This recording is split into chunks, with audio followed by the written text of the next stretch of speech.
Irmãos, eu trouxe hoje uma palavra para compartilhar com a igreja e eu gosto sempre de pensar num título. Eu coloquei pensando sobre as boas obras. Esse assunto, boas obras, é quase um tabu na vida de alguns irmãos, porque a gente entende que nós não somos salvos por elas, mas elas têm um papel fundamental na nossa vida de crentes. E às vezes a gente evita conversar, falar sobre isso, e não há motivo nenhum. A Bíblia é clara sobre esse assunto. Eu quero compartilhar algumas coisas com os irmãos, levar os irmãos a meditarem, visando o nosso crescimento. Amém? Por que quando a gente tem a experiência da salvação, somos salvos por Jesus, por que a gente continua aqui nessa terra, nessa peleja doida, né? Com que motivo Deus nos mantém aqui? Sempre tem um novo convertido que pergunta, né? Por que Deus não nos salva e nos leva logo? É porque nós temos coisas a fazer aqui. Uma vez que fomos salvos pela graça de Deus, através da fé que Ele mesmo coloca em nós, no sacrifício que Jesus fez por nós, nós somos chamados para sermos luz, para sermos sal, para fazermos a diferença nesse mundo. E eu vou compartilhar com os irmãos alguns versículos. Vamos começar em Mateus 5, 13, 14, 15 e 16.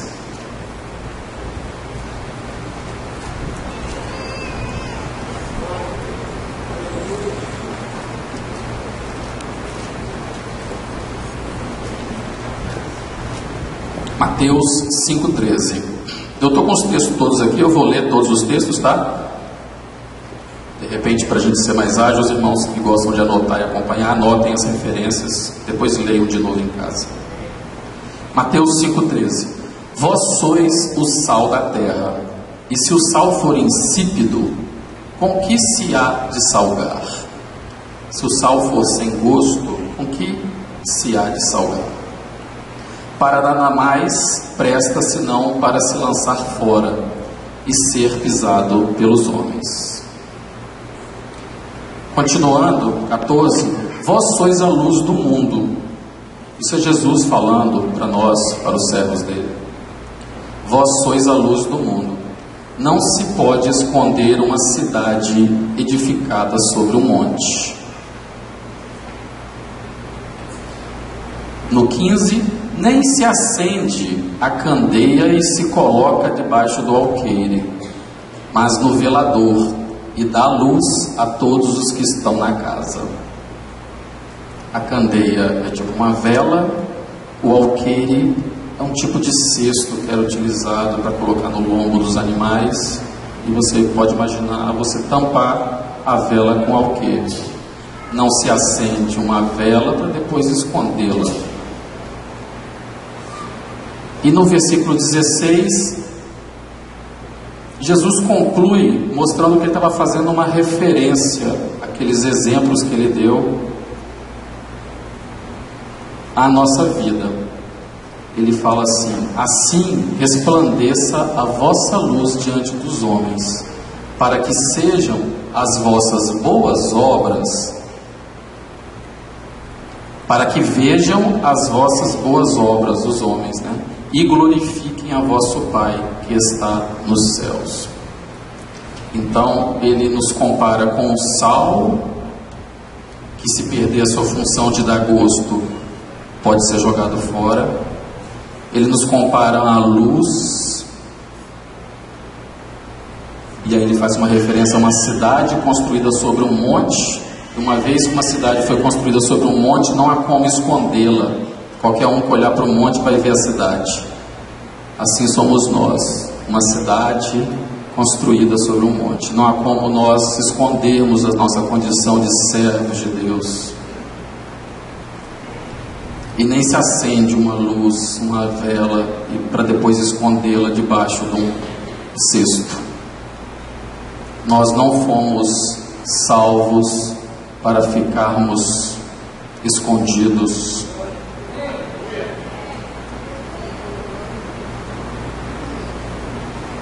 Essa é a vontade de Deus para nós. E o salvo em Cristo, ele se inclina para fazer a vontade de Deus. Eu trouxe 2 textos aqui que falam sobre a vontade de Deus para nós. Marcos 3:35 diz assim: porquanto qualquer que fizer a vontade de Deus, esse é meu irmão e minha irmã e minha mãe. Jesus, naquela passagem que chegam as pessoas, falam: sua mãe está lá fora, querendo que Jesus desse uma atenção toda especial para ela. Ele fala: qualquer um que faz a vontade de Deus, esse é meu irmão e minha irmã e minha mãe. Em 1 João 2,17: e o mundo passa a sua concupiscência, mas aquele que faz a vontade de Deus permanece para sempre. Importante, você vê pelos textos e há vários outros, importante a gente estar atento em fazer a vontade de Deus, conhecer a vontade de Deus e fazê-la. E ser salvo pela graça de Deus, e então cruzar os braços e não mais trabalhar para Deus, não é a vontade de Deus para nós, com certeza. Como nós vimos lá no versículo 16: assim resplandeça a vossa luz diante dos homens, para que vejam as vossas boas obras e glorifiquem a vosso Pai.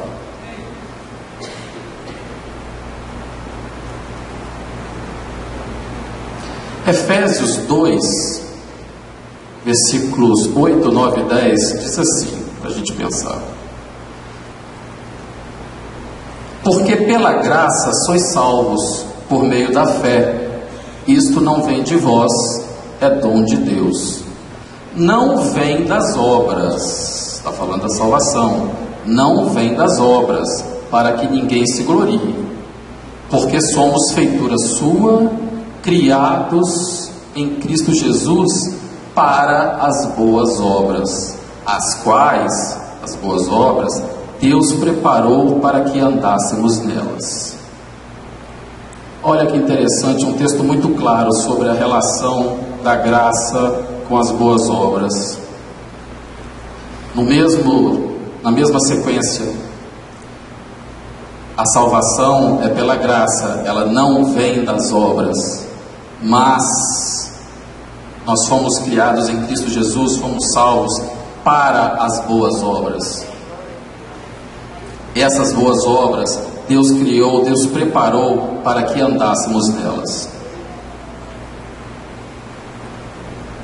São as obras que fazem com que o mundo veja Deus em nós. A fé, ela é íntima, ela é interior. Quem vê é Deus. E então, conhecendo os corações pela sua toda poderosa, todo seu poderoso conhecimento, toda a sua presciência, Ele nos chama pela graça para a salvação. Ele é o único que consegue ver essa fé em nós. O que o mundo vê em nós são as nossas obras, e elas servem para que a nossa fé apareça e seja exposta. Imagine Deus, que se fez homem, então estou falando de Jesus, vivendo na terra, salvo. Jesus era, não precisou ser salvo, era alguém que já tinha salvação garantida. Imagina uma situação hipotética, imagina Jesus vivendo na terra, sem viver em vida de pecado, foi assim a vida dele, mas sem praticar obra alguma. Imagina se Jesus estivesse nascido, vivido, santo, sem pecado nenhum, e tivesse simplesmente tocado a profissão dele de carpinteiro, vivido até a hora de morrer por qualquer motivo, e voltado para Deus, qual teria sido a marca, qual teria sido o valor dele para nós? Assim é um servo de Deus, que é salvo pela graça e se alegra muito com essa salvação, mas vive a vida inteira de braços cruzados, preocupado com a sua própria vida, esperando a hora de morrer e ir para o céu. Para quê? Não foi para isso que nós fomos chamados. Mas como, irmãos, vamos andar no caminho das boas obras? O texto lá de Efésios 2:10 que eu li, fala que Ele preparou nesse caminho para nós andarmos. Primeiro ponto, como fazer para andarmos nesse caminho de boas obras? Primeiro, nós não devemos achar que para começar a fazer algo para Deus, nós temos que primeiro ser totalmente santão, assim, aquele que não peca mais. Você chama o irmão para começar a trabalhar para a igreja, para o Senhor. Não, irmão, eu ainda estou com alguns problemas, eu tenho que resolver minha vida. Não, irmãos, se você ficar esperando você não ter mais problema, você não vai trabalhar nunca. É ao mesmo tempo. Outro dia o Júlio falou para a gente aqui sobre santificação. É um processo, é durante a vida inteira nossa. E é durante esse processo de santificação que a gente arregaça as mangas para trabalhar para o Senhor. Então não devemos esperar estarmos prontos. Não estaremos prontos, sem pecado algum, até o momento que nós subirmos para o Senhor. Em segundo lugar, o que fazer então para andarmos nesse caminho das boas obras? É saber que é Deus quem opera em nós e que a glória é toda dele. Tudo que é de bom em nós, irmãos, tudo, foi Deus. É Deus quem faz, foi Deus quem fez. E Ele age através de nós. Filipenses 2:13 nos declara assim: porque Deus é o que opera em vós, tanto o querer como o efetuar, segundo a sua boa vontade. É Ele. Não há glória nenhuma em nós. Ele opera tanto o querer, então quando você sente vontade de fazer algo, como o efetuar. E aí surge uma pergunta: então, por que tantos irmãos, tantos crentes sérios em Deus, que estão buscando santificação, que não estão vivendo vida relaxada, muito pelo contrário, por que tantos irmãos se sentem pouco usados por Deus, gostariam de ser mais usados? Por que, na visão de alguns irmãos, outros irmãos são tão usados e às vezes ele não é usado? Se é Deus que opera, se Ele não faz acepção de pessoas, por que então apenas alguns irmãos são usados? Pelo menos na ótica de alguns. E aí eu coloquei um terceiro tópico que nós precisamos pensar. Nós precisamos saber que o Espírito Santo que habita em nós, ele se manifesta em nós na medida em que o nosso velho homem está morto na cruz. E essa é a diferença. Somos salvos, recebemos o Espírito Santo. Se você é crente em Jesus, você tem Ele dentro de você. Mas existe em nós uma luta. Todos nós conhecemos essa luta do velho homem com o novo homem.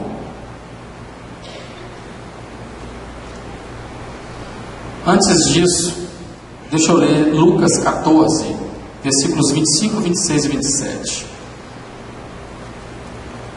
Está falando de Jesus. Ora, ia com ele uma grande multidão, e voltando-se, disse-lhe, Jesus virou para a multidão e disse: se alguém vier a mim e não aborrecer a seu pai e mãe e mulher e filhos e irmãos e irmãs, e ainda também a sua própria vida, não pode ser meu discípulo.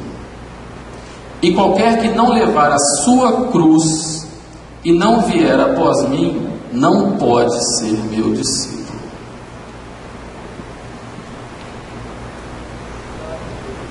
Eu penso muito sobre essa cruz, a minha. Cada irmão tem a sua, né? Eu tenho a minha. Jesus que me deu. Por que é necessário tomar a própria cruz? Jesus disse isso aqui, né? Por que é necessário tomar a própria cruz para ser discípulo dele? Seria porque ele quer nos ver sofrer um pouquinho? Claro que não, né? Nós que conhecemos a história de Jesus, a Bíblia, não é esse o motivo. Gálatas 5, 16 e 17 fala alguma coisa sobre isso. Digo, porém, andai em espírito, e não cumprireis a concupiscência da carne. Porque a carne cobiça contra o espírito, e o espírito contra a carne.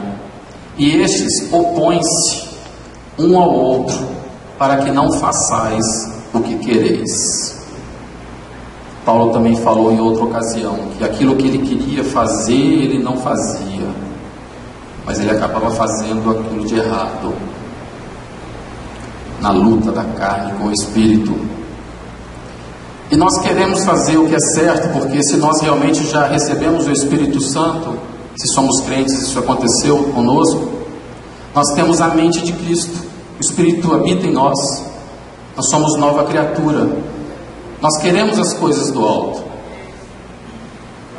nós queremos, mas existe uma luta, e essa luta é da nossa velha natureza,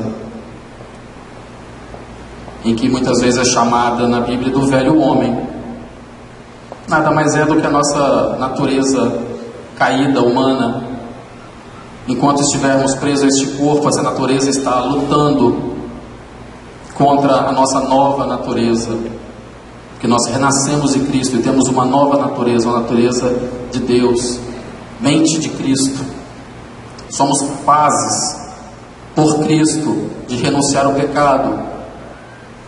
Somos capazes, por Cristo, de tomar a cruz, que até para fazer isso nós precisamos dele. Mas se o velho homem estiver ativo, vivo nas nossas vidas, irmãos, como que nós vamos ser amplamente usados pelo Espírito de Deus? Se o velho homem não estiver na cruz, como que vai abundar a vida do Espírito em nós? Nessa luta, a carne vai ficar falando mais alto. E aí, mesmo tendo o Espírito Santo de Deus, mesmo tendo boas intenções, mesmo sabendo o que deve ser feito, nós corremos o risco de viver uma vida com a sensação de derrota. Não conseguimos fazer o que nós queremos. Senhor, se é o Senhor que opera em todos, por que não opera em mim? Por que opera no outro? Por que eu não venço essas coisas? Será que é culpa de Deus? Será que tem culpado? Veja a diferença. Filipenses 2:13 diz assim, porque é um texto que eu já li, porque Deus é o que opera em vós, tanto querer como efetuar, segundo a sua boa vontade. Quem é que opera o querer é Deus.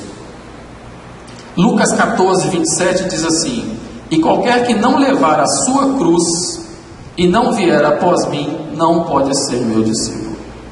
Aqui, na hora de levar a cruz, não é Deus que leva por nós, somos nós. Aqui é a gente que age. O bem que há em nós, quem opera é Deus, porque em nós mesmos não há bem algum. Mas cabe a nós carregar a cruz, a nossa. E eu coloquei aqui está o segredo. O nosso trabalho não é arregaçar as mangas e sair tentando fazer o trabalho no reino de Deus com as nossas forças. O nosso trabalho é ir para a cruz, que aí Deus vai operar. Deus vai operar em você o querer. Você vai sentir vontade de fazer coisas que na carne você não vai nunca sentir vontade de fazer. Quem é que na carne sente vontade de pegar um domingo à tarde e fazer uma visita no hospital? Tá doido? Não combina, né? Não combina com a carne. Porque o sofá no domingo à tarde é bom.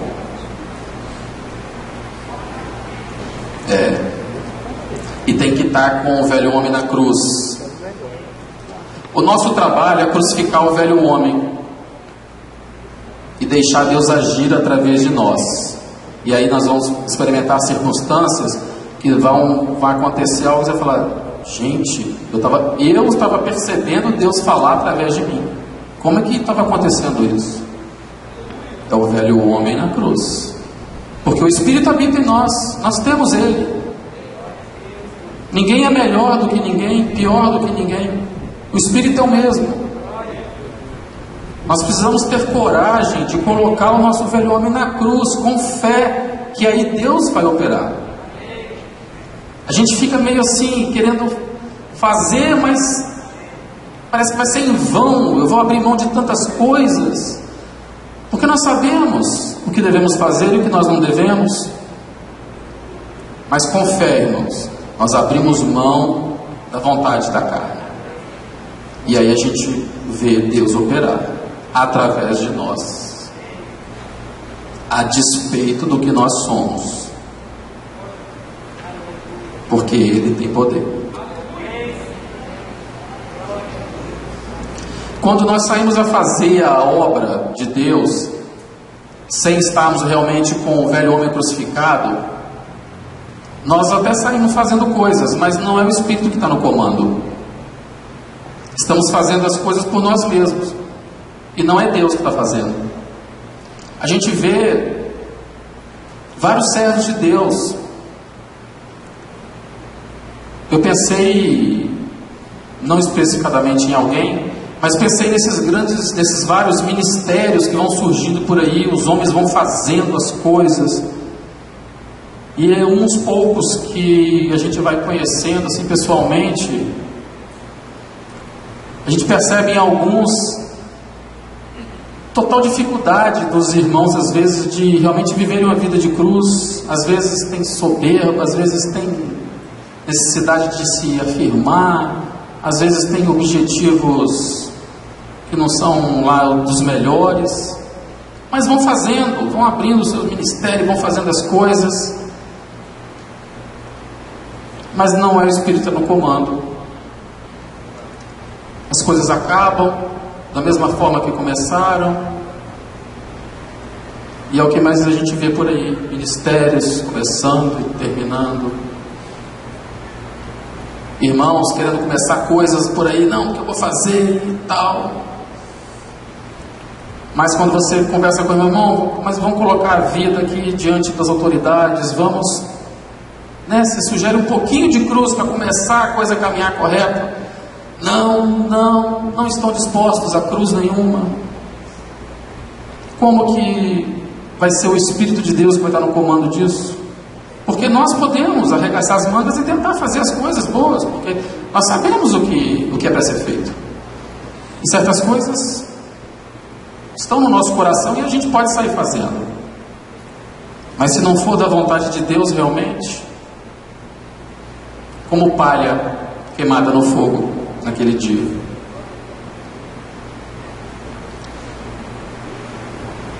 E como que o velho homem atua em nós?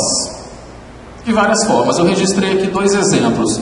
O velho homem que é o pecado. Ele gosta muito do pecado.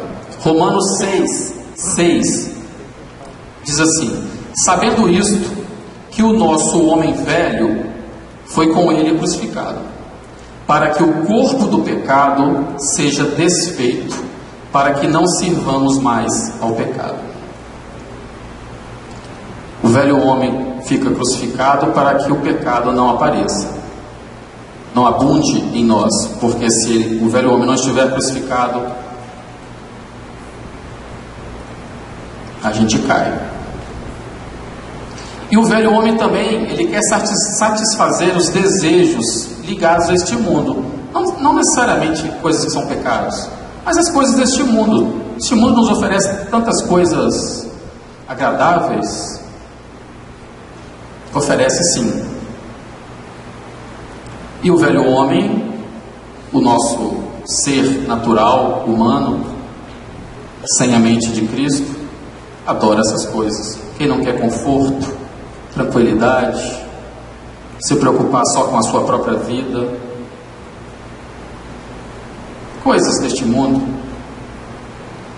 O velho homem quer satisfazer esse tipo de desejo. Efésios 4:22 diz assim: que, quanto ao trato passado, vos despojeis do velho homem, que se corrompe pelas concupiscências do engano. Esse velho homem se corrompe pelos desejos do engano. E os enganos podem ser bem sutis. Nós, como seres humanos, temos vários desejos que podem nos parecer maravilhosos, sadios, mas pode ser o nosso velho homem querendo satisfazer a carne e atrapalhando o operar do Espírito em nós. Quer ver uns exemplos? Trabalhar para poder trocar de carro, trabalhar para poder trocar de casa, para reformar a casa, trabalhar num nível que vai te atrapalhar a servir a Deus. Você está querendo trabalhar tanto, eu estou querendo trabalhar tanto porque eu estou precisando muito de dinheiro. Por exemplo, eu que gosto de moto, para ter uma moto nova. Tem problema eu ter uma moto nova? Não. Mas se eu decidir entender que eu tenho que trabalhar menos para Deus, porque eu preciso trabalhar mais para arrumar mais dinheiro, para conseguir coisas aqui, eu estou num caminho traiçoeiro. E é sutil. E aí a gente perde o tempo para servir a Deus, a gente perde o tempo com os filhos. Irmãos, tempo com os filhos é uma coisa que a gente não pode perder. Porque 10, 15 anos passam muito rápido. E aí, seu filho já fez 18 anos. E você não volta mais no tempo. E você estava atrás de dinheiro para ter um carro zero, para trocar de casa. Nada contra ter uma casa maravilhosa, um carro maravilhoso. Nada contra ter conforto. Mas nós devemos buscar em primeiro lugar as coisas do reino de Deus. Isso é um princípio de Deus. Quando nós quebramos, nós sofremos o dano. As pessoas que estão sob a nossa autoridade, nossos filhos, nossa família, eles é que sofrem o dano juntamente. E a reboque, a igreja sofre o dano porque nós somos parte de um corpo. E nada que acontece com nós acontece apenas conosco. Lucas 12:31. Buscai antes o reino de Deus, e todas estas coisas vos serão acrescentadas.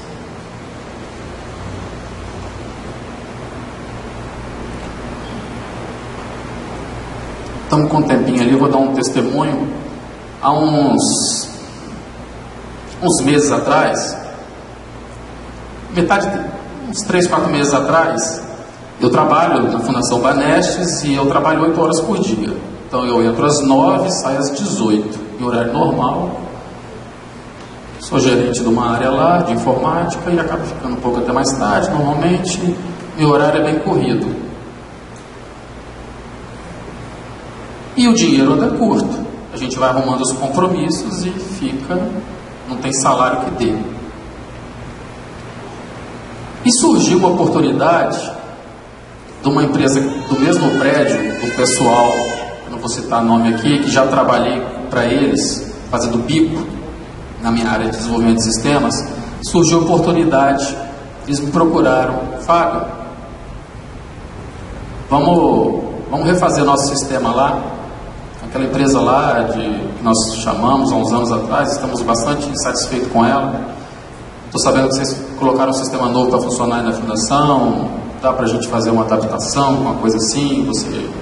Ele queria que eu aproveitasse o conhecimento que eu tive no desenvolvimento do nosso sistema lá da própria empresa e fizesse um sistema bastante semelhante, coisa que daria para a gente fazer com 6 meses a 1 ano, aí, coisa que a gente demorou uns 3 anos para fazer lá na empresa. Meus olhos cresceram. Olha aí, ó, Deus abriu a porta para eu comprar minha moto zero. Na hora, Deus abriu a porta. Você dá logo glória a Deus. Aí chamei o Fabrício, meu irmão. Fabrício, vamos, porque é muito serviço para fazer sozinho. Fabrício, vamos. Expliquei aí. O Fabrício falou: não, Fábio, não dá para pegar esse projeto agora. Nós estamos lá na empresa com outras prioridades, não vai dar. Daria se a gente montasse uma equipe nova e tal, ia ficar um preço proibitivo para o que eles estavam dispostos a pagar. Comentei lá na empresa entre os meus funcionários, e é claro, os zoiudos todos, todo mundo que quer, vamos pegar sim, a gente faz junto. E para resumir, para a gente pegar esse negócio e fazer junto, algo que ia nos dar aí dinheiro bem razoável, nós teríamos que trabalhar depois do expediente, madrugada, cada um na sua casa, que hoje em dia com internet e tudo, a gente não precisava estar junto, mas todo mundo dando muito pouco tempo para a família. Provavelmente eu ia ter que pedir um tempo para os irmãos, como irmão de cargo. Falei: irmãos, estou com um problema no trabalho, não vou poder. As reuniões aqui de terça. Eu ia ficar aí de 6 meses a 1 ano correndo atrás de dinheiro para trocar de moto, para reformar a casa. Cilada, irmãos, é cilada. Porque o coração da gente está doido atrás de dinheiro. Abre uma porta e fala: é Deus. A gente tem que ver quem está falando, se é a carne ou se é o espírito. A carne ela puxa para o lado dela. E aí eu recusei, graças a Deus, e acabei podendo trocar de moto. Não peguei uma zero, peguei uma usada, estou muito satisfeito. Não é? Glória a Deus. E a casa a gente reforma depois. Eu estava com muita vontade de comprar moto, irmãos. Quer ver outra situação? Ser irmão de encargo. Sabe, irmãos, grupo familiar no nosso meio é a base da nossa vida. É o nosso dia a dia. E há bastante irmãos que poderiam estar como irmãos de encargo, cuidando de vidas, acompanhando as vidas. Não precisa ser nenhum super crente para ser irmão de encargo. E às vezes o que falta é o irmão abrir mão de um horário, se apertar.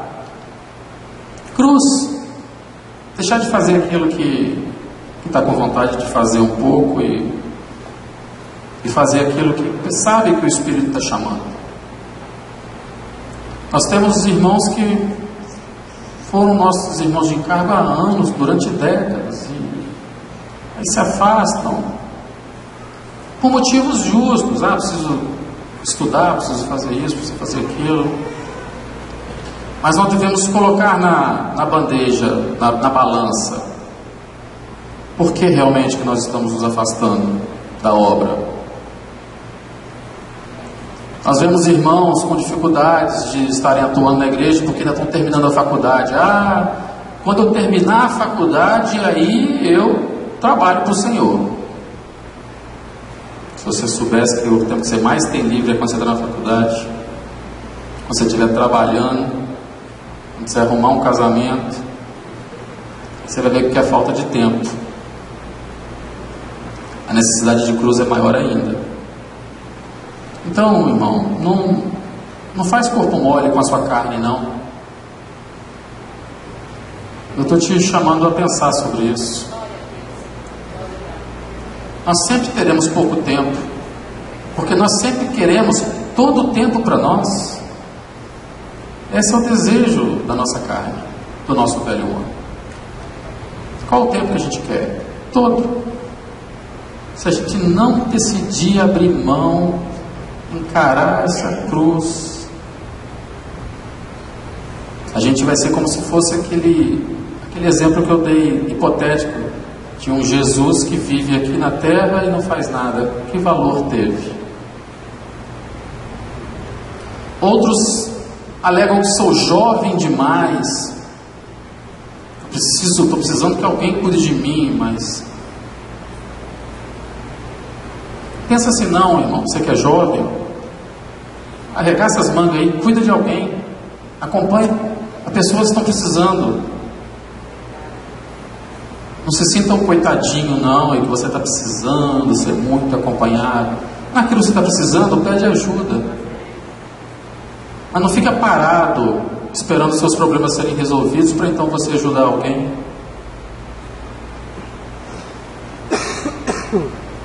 18, 19 anos,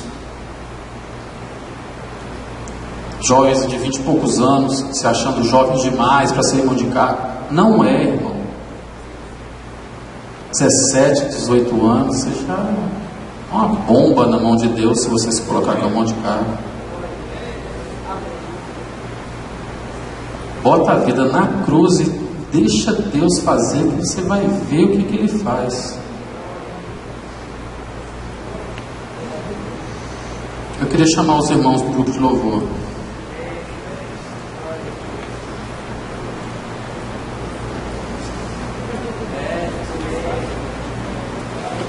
Jesus, antes de ser preso e crucificado, quando ele estava lá orando, e aí depois Judas chega e trai ele com um beijo, ele fez uma oração. É o mesmo dilema que nós passamos. Lucas 22, 42, ele falou assim: Pai, se queres, passa de mim este cálice. Todavia, não se faça a minha vontade, mas a tua. Jesus, irmãos, enquanto homem aqui na terra, a carne gemeu. É natural. A gente não deve se sentir pior porque a carne está querendo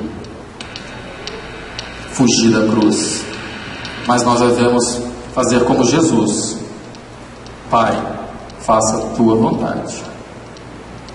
Amém? Para finalizar, Lucas 9, 23. É um chamado que Jesus fez a nós, e eu vou repassar para os irmãos. Se alguém quer vir após mim, disse Jesus, negue-se a si mesmo, tome cada dia a sua cruz e siga-me. Amém? Eu queria fazer um convite, irmãos. Nós estamos no final do ano. É comum as pessoas no final do ano escreverem metas para o ano seguinte, não é assim? É muito comum. A gente pensa no que fez, deixou de fazer em 2014 e pensa no que a gente quer fazer em 2015.